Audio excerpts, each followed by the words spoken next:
There was something that's been going around. It's been going around since 1999, believe it or not, about green-faced witches, that the image of the green-faced witch is actually super offensive because it's what a woman who'd been tortured in the Inquisition would have looked like.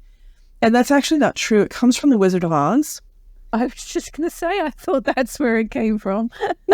Yep. There's not a single example of a green-faced witch before the Wizard of Oz movie came out. Right. And the movie was so popular, and it was one of the first movies in color, which is why they had her with a green face, actually. Of course, yeah. Off the technology. And the Wicked Witch in that movie is so terrifying that I think it just kind of like left this mark. It's stuck. On the culture, yeah. So then we start to see all of these green-faced witches. Disney had a green-faced witch in some of their cartoons. Like, it was just, it just became like a cultural icon. But it's not rooted before that. There's nothing wrong with that. It's just, it is what it is. It's a good example, though, isn't it, of how these things start from nothing, literally. Yeah, and then they become so widespread, and people just accept it like, oh no, this is really true. And it's like, on the one hand, it's, you're misunderstanding where the green face comes from, which I think is just a cool backstory, but also you're also misunderstanding what the witch trials were like.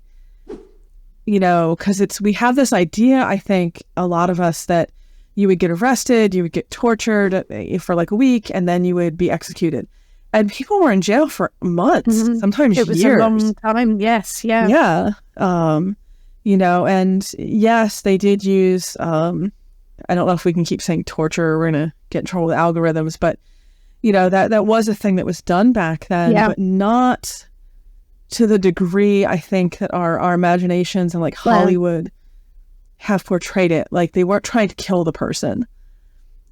They were just trying to... they were going for confession, weren't they? Yes. Yep. So you wouldn't damage the face because you needed them to talk.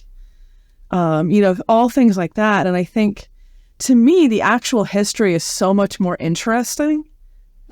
And I also think, to stay respectful to the people who did lose their lives during that time period, we shouldn't really romanticize it. We shouldn't make it into that Hollywood drama. It was bad enough as it was. We don't need a drama.